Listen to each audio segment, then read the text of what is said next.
Why won't some people wear masks? And why do they keep doing all these other crazy things? Well, we're going to give you the psychological reasons. I'm Dr. Greg Cason, and this is Off the Couch.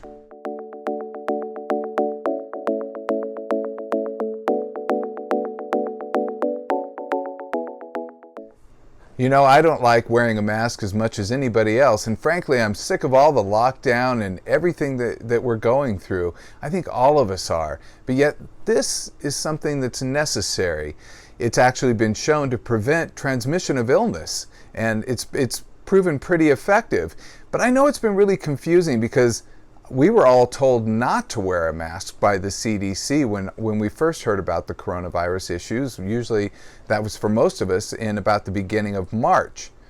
But then about mid-April, the CDC changed its mind, did an about-face and said everyone should be wearing a cloth mask or some kind of mask, a medical mask like this, in order to prevent transmission of illness. So the mask became something we did to protect others more than even to protect ourselves. So it became a new way of life. But now why do we go out and we see all these people not wearing a mask? And we see people going to the beach and not wearing a mask. We see all of these different situations where they're in public together not wearing a mask. And we've even had situations such as happened in Michigan where people protested and screamed and yelled without wearing a mask, and even one person shot a security guard in a Dollar Tree because the security guard had asked him to put on a mask. What's the world come to? Well, let's go over some of the psychological reasons people are participating in these new high-risk behaviors. I actually found a really good article in this month's journal of the British medical journal, the Lancet, which is one of the top medical journals, and they go over 8 reasons, psychological reasons, why people are participating in more high-risk behaviors. Now, we don't have any definitive studies yet to show why people are participating in these individual high-risk behaviors during this time of this pandemic, but we know so much already that the British medical journal, the Lancet, put together these pitfalls in judgment that most people fall into that cause them to participate in higher risk behaviors. Now, the first pitfall of judgment is the fear of the unknown. Actually, in the beginning, we were all struck with the fear of the unknown. I don't know if you can remember, but it was actually pretty easy to stay inside and to try to take preventative measures. People were actually pretty scared, wiping down their groceries and staying far away from everybody. But now that things have gone on for a while, we've kind of normalized that fear. We actually know when you stay in a fear long enough, it sort of dissipates in a way, and that we don't fear it quite as much. But in this case, that may actually be a bad thing. That normalization of the fear is actually causing us to take more risks and not participate in as many safety behaviors as we might need to. So both the fear of the unknown in the beginning, causing us to overreact, and the normalization of the known, which is causing us now to underreact, are causing a lot of the problems. Now, the second pitfall of judgment is just personal embarrassment. Now, it may be funny to say, but a lot of people are just embarrassed to put on a mask. They're embarrassed to go outside and be seen in one. And there are some reasons for that I'll talk about later. But it just may be personal vanity that is causing them not to participate in those things. Also, in other situations, they may feel some personal or social pressures, which we'll also talk about. Now, the third pitfall of judgment is ignoring other risks.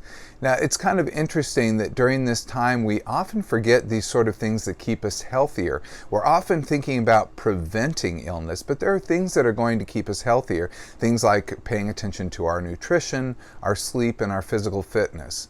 And one thing we know from research is that when you pay attention to these other risk factors, or these things to keep you healthier, you actually will participate in other behaviors to keep you healthier. Thus, if you're watching your nutrition, you're exercising, you're getting adequate sleep, and you're really paying attention to those things, you're more likely to put on a mask. Now, number 4 is other diseases. It's interesting to note that during this time, a lot of people are neglecting other diseases or invisible diseases that might be happening, things they don't really think about or see, but are there. And that might be things like high blood pressure, diabetes, or what about mental health issues? A lot of people, because you can't see a mental health issue, don't really think that it exists, but yet it does. And we know during this time, because of the very high stress that's been pervasive, is that the mental health issues actually are much greater during this time. So we really have to pay attention to these things. And one thing we know is when we have these other issues, especially the mental health issues, that could actually get in the way of us participating in these safety behaviors, such as putting on a mask or keeping social distance. Now, number 5 is no clear feedback. This is a pet peeve of mine. You've heard me say it before. But it's because we didn't get consistent messaging around what kind of safety behaviors are going to be most helpful to us. Now, we have to be somewhat forgiving of our leaders or the scientists because they just didn't know. But yes, we didn't get clear feedback about wearing a mask in the beginning. We were told it was even bad to wear a mask in the beginning. Then we were told to do so in mid-April. So that's confusing. But there are so many other mixed messages that are happening that are coming from the very top. And because we're listening to other people and not scientists, so some of the messages have been very mixed. Whenever we don't have clear feedback, people just give up. They stop listening to the leaders or to the people that they need to be listening to, which are the scientists who are going to be giving them the helpful health information. Nonetheless, if there's any message that we do know, it's kind of the boring information that we've heard 100 times, and that may be, one, that wearing a cloth mask is helpful to prevent infection of, if you happen to have it, infecting others, and it's also helpful to keep social distance, and there are several other things. I won't bore you with them here, but they might be helpful to really pay attention to. But it's unfortunate that maybe from our administration officials, we're sometimes hearing mixed messages, and that's going to cause people more confusion. Now, number 6 is status quo bias. That's the people around you. That's the status quo. And if you're around people, or you watch certain news programs, or you consume certain information that is preaching one point of view, you're going to participate in something called status quo bias. You're going to try to do what everyone else is doing. You're just going to fall back onto that. So if everyone around you is wearing a mask, you probably don't have much of a problem wearing a mask. You might even feel pretty embarrassed if you're not wearing a mask. I certainly had that experience when I went out and I forgot to bring my mask with me, and all of a sudden realized I was out and I didn't have a mask, and so I was to try to affect a mask with my shirt. But if you're around people who are not wearing a mask, then wearing one might be embarrassing. I saw this at a bar in Austin where they had pictures. They had just opened up the bar inside, and there was nobody wearing a mask, and people were all standing very close. Now, I would be willing to wager that many of those people had masks on their person, but just maybe felt embarrassed to put one on because most of the other people weren't wearing one. Now, number 7 is ingrained social bias. Ingrained social bias is really our old habits. It's just the way we do things. And that goes to talk about, like, when I left the house and didn't have a mask. I just didn't even think about it. Because sometimes that's just our normal habit. We just don't think about it. So for me, I've had to do things like keep extra masks in the car, keep masks at work, so I always have them available. I not only have the paper masks, but I have several cloth masks. So I just have a variety of masks just so that I always have one available. But those social biases, the ingrained habits that we have, they're going to be there, and we're going to be pulled back to them. So we need to be a little forgiving of ourselves and need to be forgiving of others, because other people are going to make those same mistakes, but we're all going to get through this. Number 8 is something called hindsight bias. This is the most insidious one. Hindsight bias is the same as Monday morning quarterbacking. It's literally after something happens, and then you look in the past and you say, well, they should have done it this way, they should have done it that way. And of course you're correct, because you already know the right answer. But think about it. At the beginning of the pandemic, people didn't know what the right answer was. They were just scared. And there were some people who may have had the right answer, and there were some people who didn't have the right answer. Maybe we listened to the people who didn't, But, that's just a mistake that happens along the way. Now, those are the 8 pitfalls of judgment that were outlined in the Lancet. But let's talk about some other things. One dynamic that I'm seeing illustrated in front of me all the time as I'm hearing people talk about the mask issue is this issue of freedom versus safety. Now, it's interesting to me because I see couples all the time, and I'll often see the couples have this exact dynamic happen right in front of me, where one part of the couple is advocating freedom. They want more freedom in the relationship, and the other part of the couple is wanting more safety in the relationship. And here we are seeing it happen with the whole mask debate.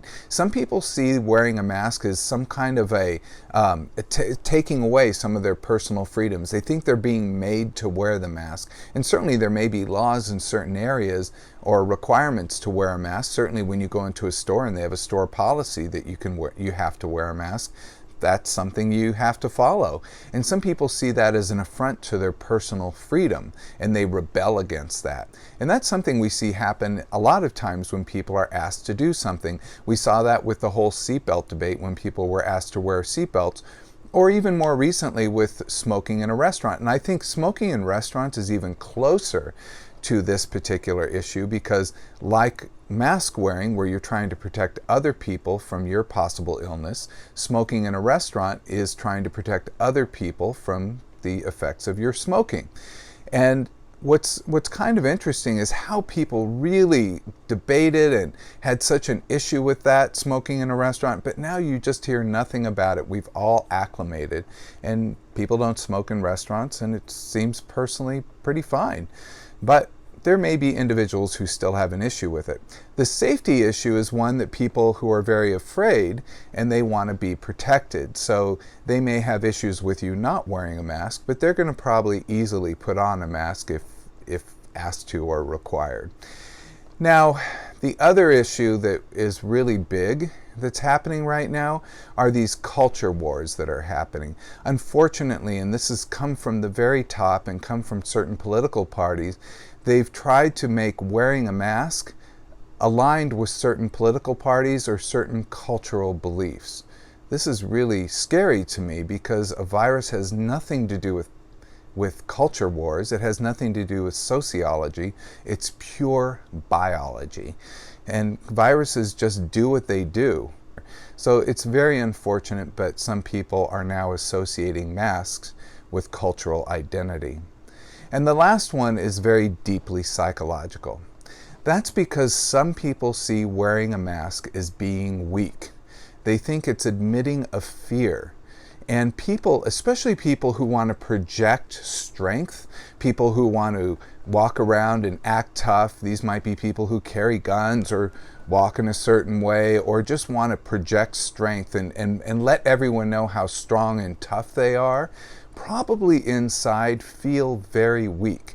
They might have what we call a schema or a belief that they are in fact weak. So they act to overcompensate for that. And so wearing a mask might be an admission that they have a weakness, that maybe they have an illness, or that maybe they're projecting or look weak because they have a mask on, or giving in to social pressures. So anything that might make them appear weak, they might really rebel against. Now, there are many reasons perhaps you wear a mask, or sometimes you may refrain from wearing a mask. Let's hope you do if in the proper circumstances, and then when you're home, of course don't. But there are always reasons that we do certain things. But one thing I like to do is just remember the etiquette of wearing a mask. We don't do so to protect ourselves as much as we do to protect others. And that's really the golden rule, that as long as we work to help both ourselves and others, but especially to help protect others, we're all going to get through this together. So wearing a mask is just a little thing that we can do to help protect ourselves, but it isn't the only thing. But until we find the solution to this pandemic, we all need to hang in there together and to get through together. And if wearing a mask is doing it, well, that's going to be something that we do right now until the day comes when we don't have to wear a mask anymore. I'm Dr. Greg Cason, and this is Off the Couch.